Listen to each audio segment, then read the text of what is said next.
Not going to ask. But notice it's entering at the renal hilus. All right?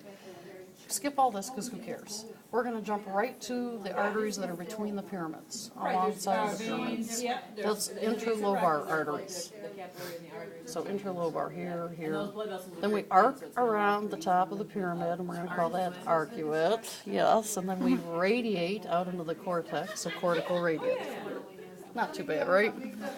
Same thing here, interlobar arteries, arcuate arteries, and many cortical radiate arteries. Good? All right, we're going to do it here.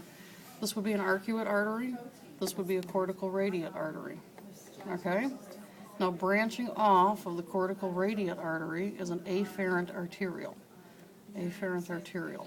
That's what this is. Afferent arterial enters the glomerulus.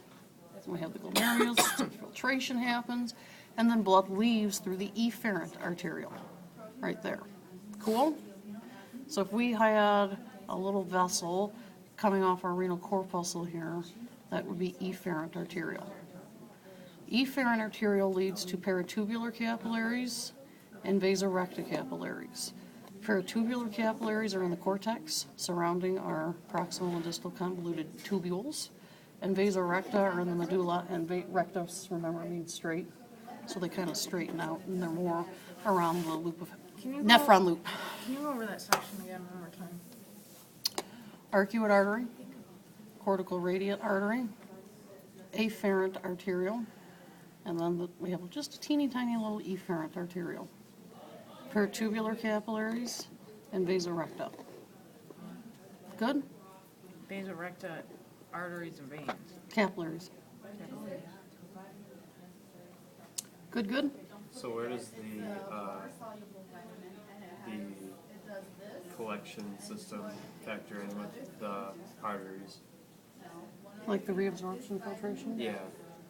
So when you have, Along the PCT and so we would go from the proximal convoluted tubule, let's say, into the interstitial space, into the blood.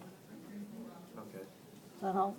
Would she say associate PCT with reabsorption? Is that what she said? Most reabsorption happens in the proximal convoluted tubule.